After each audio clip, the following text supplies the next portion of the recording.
Buenos días. En el contexto de las actividades por la Jornada Virtual Territorial de Anestesiología y Reanimación, Anestesia 2022, nos ocupa en el día de hoy realizar la charla sobre reanimación cardiopulmocerebral avanzada. Con el desarrollo de la presente actividad, pretendemos que sean capaces de desarrollar las maniobras de reanimación cardiopulmocerebral de forma efectiva, fomentando una mayor y mejor sobrevida de nuestros pacientes. A modo de concepto, la reanimación cardiopulmocerebral, o RCP en inglés, es un tratamiento sintomático dirigido a mantener la función de los órganos vitales hasta que se restaure la circulación espontánea. Esto más importante, la restauración de la circulación espontánea. Esta la podemos dividir en dos categorías: apoyo vital básico, o BLS por sus siglas en inglés, para los elementos que puedan realizarse sin apoyo adicional, es decir, control básico de las vías respiratorias, respiraciones de rescate y compresiones torácicas manuales. En segundo lugar, apoyo vital avanzado, o ALS por sus siglas en inglés, que abarca todas las habilidades cognitivas y técnicas necesarias para la reanimación.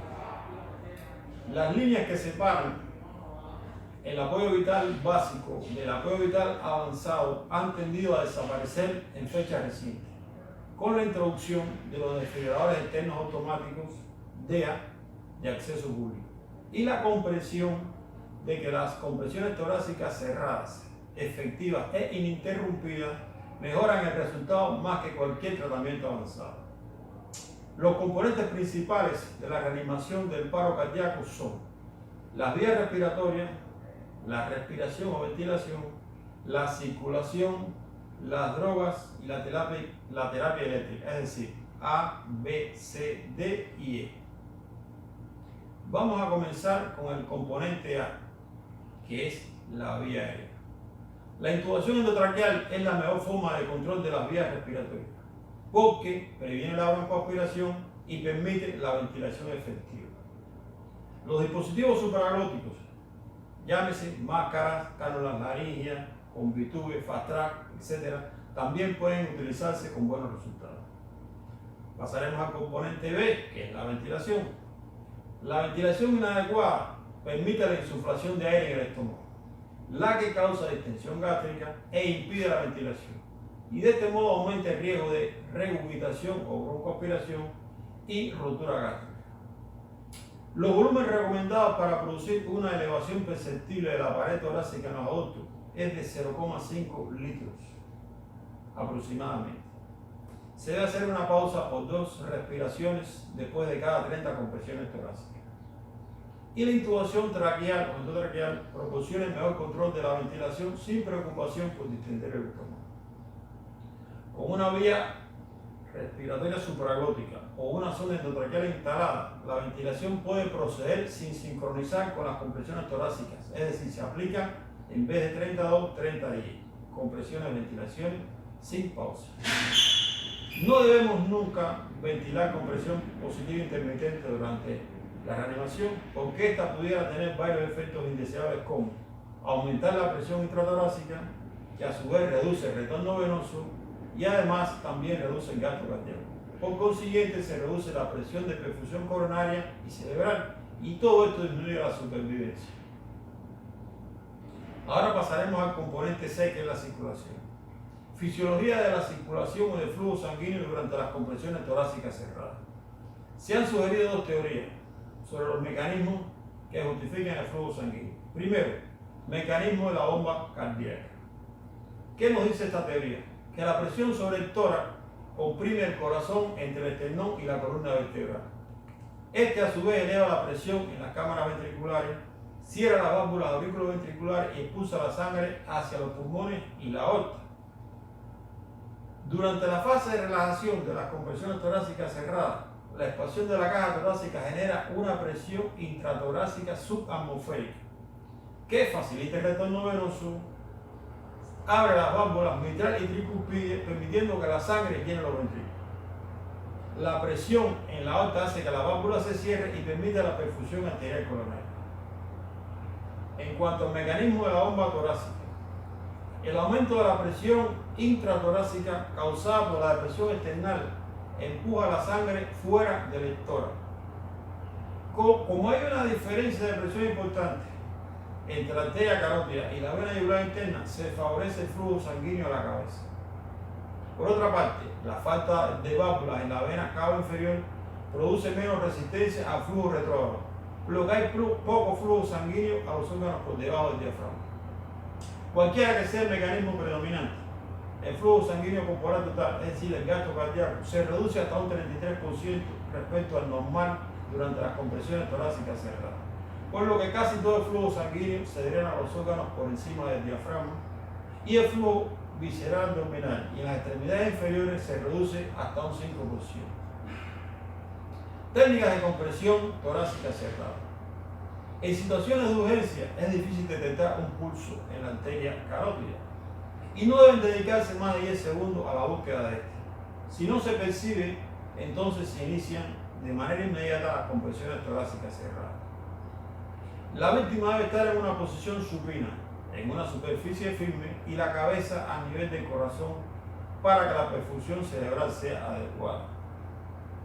La técnica estándar consiste en la aplicación rítmica de presión sobre la mitad inferior del esternón y debe tenerse especial cuidado de no presionar la apófisis sifoide contra el abdomen, porque podría en primer lugar lacerar el hígado. Son frecuentes la separación costocondral y las fracturas costales que nos llevaría a un tórax batiente con un alto riesgo de perforación pulmonar. El esternón debe deprimirse al menos 5 centímetros y la frecuencia de las compresiones debe ser de 100 por minuto. Hay que hacer una breve pausa por 2 respiraciones de 1 segundo cada una después de 30 compresiones. Y con una vía respiratoria avanzada colocada, deben intercalarse las ventilaciones con una frecuencia de 30 a 10 sin pausa. Como el flujo sanguíneo desciende con mucha rapidez cuando cesan las compresiones torácicas cerradas y se reanuda muy despacio cuando se reinician, estas interrupciones son un factor sustancial que contribuye a la baja tasa de supervivencia. ¿Cuándo interrumpimos las compresiones torácicas cerradas? Primero, para chequear el ritmo, para verificar el pulso, la intubación, colocación de accesos vasculares, cuando desfibrilamos y cuando trasladamos al paciente. En resumen, deben minimizarse todas estas actividades a la hora de realizar las compresiones mecánicas torácicas cerradas. Dispositivos mecánicos de compresión torácica. El más utilizado es el Lucas, por sus siglas en inglés, es decir, el Lung University Cardiac Resistance. El Lucas es un pistón activado por gas, es decir, aire ambiental o electricidad, que trabaja con una frecuencia uniforme de compresiones torácicas de 100 por minuto, a una profundidad de 5 centímetros. El Lucas incorpora una copa de solución momentosa unida al esternón para regresarlo a la posición inicial, es decir, para facilitar la relajación. Estos dispositivos pueden ser útiles en circunstancias en las cuales las compresiones manuales son difíciles o peligrosas, por ejemplo, en una ambulancia en movimiento. Además, también pueden utilizarse en salas de angiografía y durante los intentos prolongados de reanimación. ¿Qué tiene en contra de los Lucas? Su uso es un equipo bien entrenado que disminuye al mínimo el tiempo sin compresión. También tenemos técnicas invasivas. Dentro de estas hay 2 métodos que debemos mencionar, porque estos métodos nos permiten la viabilidad cardíaca y cerebral durante largos periodos de paro cardíaco. Uno es el masaje cardíaco a tórax abierto y el segundo es la reanimación cardiopulmocerebral extracorpórea, es decir, en circulación extracorpórea a través de la arteria y venas femorales con un oxigenador de membrana, el ECMO. ¿Cómo podríamos valorar la calidad de la circulación durante la reanimación cardiopulmocerebral? A menudo se juzga por la palpación de un pulso a nivel carotídeo, pero lo ideal sería la monitorización de la presión arterial invasiva, que pocas veces está disponible durante la reanimación. ¿Por qué? Si aparece un pulso palpable refleja que tenemos presión sistólica. Si contamos con una presión arterial media, esta guarda relación muy estrecha con el gasto cardíaco, y la presión diastólica nos indica que hay perfusión coronaria. Como dije anteriormente, si contamos con monitorización de la presión arterial, podríamos constatar la presión de perfusión coronaria, que es de 15 a 25 milímetros de mercurio, y por ende se deben rebasar las presiones de perfusión crítica para tener buenos resultados. Es decir, si no logramos que la presión de perfusión sea mayor de 25, los resultados van a ser funestos. Como casi nunca contamos con una monitorización de la presión arterial, contamos con una guía no invasiva, que es el CO2 al final de la aspiración. Y este nos va a dar una excelente guía sobre la calidad de las compresiones torácicas cerradas. El signo más temprano de retorno a la circulación espontánea es un aumento súbito del CO2 al final de la exploración. Es decir, si está por encima de 40 milímetros de mercurio, se logrará efecto satisfactorio. Pero si no sube de 10 milímetros de mercurio, no se va a lograr reanimar a estos pacientes. Es decir, el resultado va a ser negativo. Pasamos al componente D, que son los fármacos o la droga. Antes de adentrarnos en este acápite, debemos hacer referencia a dos aspectos. Primero, la vía de administración. Dentro de preferencia tenemos los accesos vasculares periféricos. En segundo lugar, el acceso intraóseo, que podemos administrar drogas y soluciones tanto coloides como cristaloides. Y en tercer lugar, el tubo endotraqueal. A través del tubo endotraqueal podemos administrar epinefrina, atropina, lidocaína y vasopresina. No recomendamos hacer el abordaje venoso profundo porque hay que minimizar las compresiones torácicas cerradas. Y alguien podría pensar, ¿por qué no hacer abordaje de la vena femoral? Tampoco está recomendado porque, como vimos anteriormente, el flujo sanguíneo por debajo del diafragma disminuye hasta un 5%. Como segundo aspecto, debemos mencionar el tipo de paro cardíaco, que puede ser desfibrilable para la fibrilación ventricular y la taquicardia ventricular sin pulso, y los no desfibrilables para la asistolia y la actividad eléctrica sin pulso. Durante el paro cardíaco, el tratamiento farmacológico es secundario a otras intervenciones, es decir, deben tener prioridad sobre los medicamentos las compresiones torácicas siempre que sean efectivas e ininterrumpidas, y la desfibrilación si es conveniente. ¿Qué medicamento vamos a utilizar durante la parada cardíaca? En primer lugar, la epinefrina, a 1 miligramo endovenoso en bolo como dosis en todas las paradas. Y si hay en la desfibrilable, la vamos a utilizar antes del tercer shock eléctrico. A continuación, podemos utilizar la atropina a 3 miligramos como dosis única en las paradas no desfibrilables. Le sigue la amiodarona, 300 miligramos como dosis, siempre en las no desfibrilables antes del cuarto shock eléctrico. Le sigue la lidocaína, dosis de 1 a 1,5 miligramos por kilo hasta 3 dosis, siempre en las desfibrilables si no se cuenta con amiodarona. Le sigue el bicarbonato de sodio al 8%, la dosis 50.000 equivalente, que corresponde a 50 ml. ¿En qué momento la vamos a utilizar? En 3 momentos. Primero, hiperpotasemia. Segundo lugar, acidemia. Y en tercer lugar, la intoxicación por tricíclico y fenobarbital. Le sigue por su orden el sulfato de magnesio a una dosis de 2 gramos, sobre todo en las desfibrilables. Taquicardia ventricular sin pulso, modalidad polimórfica. Y como último usamos la vasopresina a una dosis de 40 unidades en todos los tipos de paradas. El quinto componente, el E, no porque sea el último y menos importante, es la terapia eléctrica. Vamos a comenzar con los desfibriladores. Los desfibriladores obtienen la energía de una fuente de corriente alterna o una batería integral. Y en dependencia de la fuente de corriente son monofásicos cuando la corriente fluye en una sola dirección entre los electrodos, o bifásicos cuando la corriente cambia de dirección entre los electrodos durante el choque eléctrico. En dependencia del sitio de acción pueden ser internos o externos, y los externos a su vez pueden ser manuales y automáticos. Automáticos son los desfibriladores externos automáticos, más conocidos como DEA. Los DEAs, ¿cómo trabajan? Vigilan el ritmo electrocardiográfico, identifican la fibrilación ventricular, se cargan de manera automática y aplican un shock desfibrilador.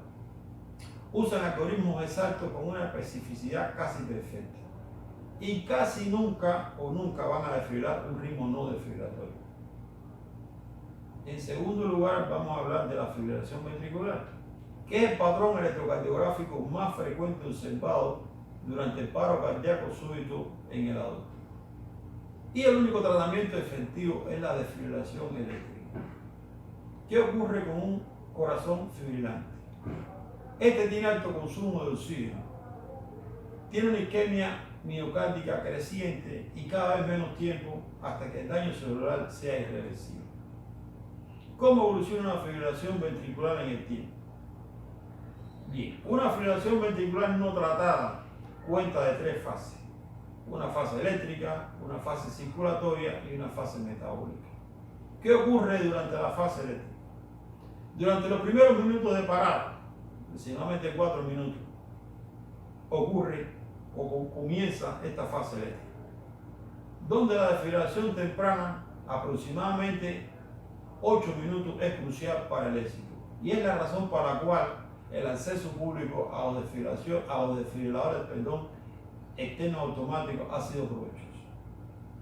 El principal factor determinante del fracaso es la duración propia de la fibrilación ventricular.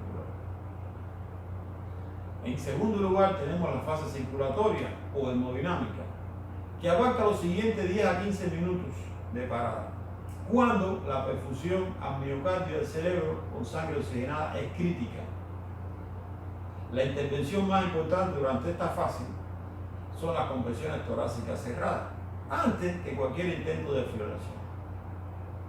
Las compresiones torácicas cerradas, efectivas e ininterrumpidas, ayudan a reponer los fosfatos de alta energía. Luego de 15 minutos de parada o luego de 15 minutos de fibrilación ventricular, el miocardio está tan carente de fosfatos de alta energía que es difícil que alcance un estado contráctil normal. Por lo tanto, la fibrilación inmediata durante esta fase es contraproducente y casi siempre produce asistolia y actividad eléctrica sin pulso, por lo que no se recomienda. Y como último, tenemos la fase metabólica, que ocurre después de 20 minutos.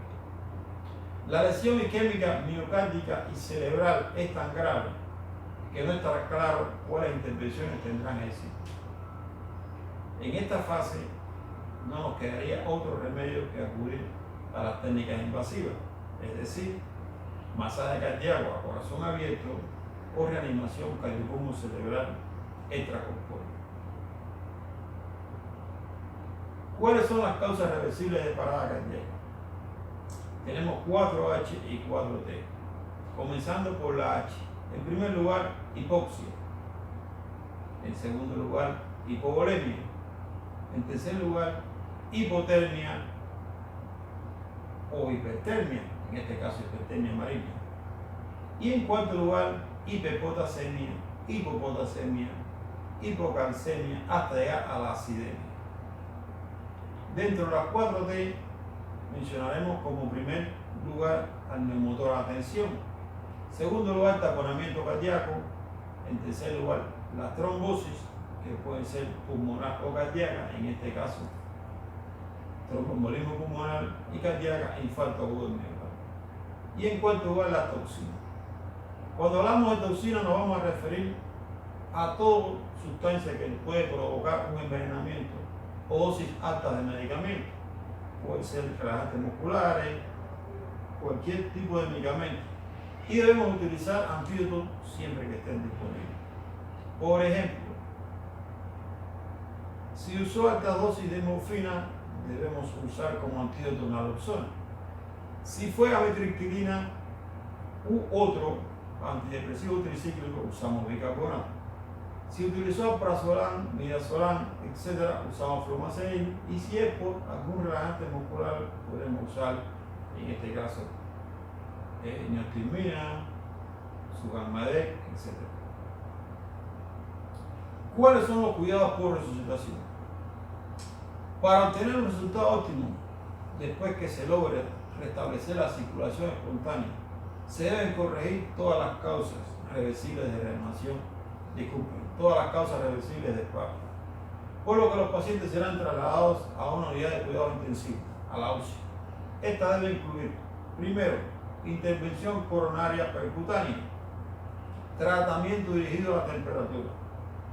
Todos los pacientes adultos que después de restauración de la circulación espontánea se mantengan inconscientes deben someterse a una hipotermia de 32 a 36 grados, por lo menos durante las primeras 24 horas. Y debe haber cuidados intensivos neurológicos para monitorización de la presión intracraneal. ¿Por qué? Porque cuando el flujo se restablece después de un periodo de isquemia cerebral global, siempre aparece edema cerebral y aumento de la presión intracraneal en los días siguientes. Estos pacientes presentan o pueden presentar inquietud, tos y actividad convulsiva, que deben tratarse en forma intensiva, incluyendo beta-bloqueadores, bloqueadores neuromusculares con la correspondiente ventilación mecánica. En estos pacientes debe hacerse ajuste en la FiO2 para mantener una saturación de oxígeno aproximadamente 94%. La PO2 debe ser mayor de 100 milímetros de mercurio y siempre debe evitarse la hipocarmia, es decir, que la PO2 no esté por debajo de 30 milímetros de mercurio. Estos pacientes no deben someterse a largos periodos de hipotensión ni de hipertensión, porque el resultado neurológico va a ser funesto, por lo que debemos mantener la presión arterial media entre 90 y 110 milímetros de mercurio. La hiperglicemia durante la isquemia cerebral aumenta el daño neurológico. Se han hecho varios estudios, incluyendo tiopental y anticálcico, pero no se ha observado ninguna mejoría en el estado neurológico. Y después de daño cerebral grave, estas víctimas van a morir por fallas multiorgánicas o fallas sistémicas múltiples en las próximas primera y segunda semanas de evolución. ¿Cuándo suspender las medidas de reanimación? Lo recomendado, independientemente de que esto cambie a nivel de hospital, incluso dentro del mismo hospital cambia a nivel de país, es polémico a nivel de región, de continente. Lo recomendado es, después de 20 minutos de asistolia refractaria debemos suspender la reanimación, exceptuando ahogamiento incompleto, hipotermia, intoxicación por tricíclico o fenobarbital. La edad es muy importante. Los pacientes jóvenes debemos darle más tiempo y debemos aclarar que si el paro es desfibrilatorio, debemos continuar con las medidas de reanimación. Antes de finalizar, los invitamos a visitar el siguiente enlace, donde podrán profundizar en todo lo relacionado con el Lucas. Por una práctica anestésica segura y de calidad. Continúen con Anestesia en 2022. Muchas gracias.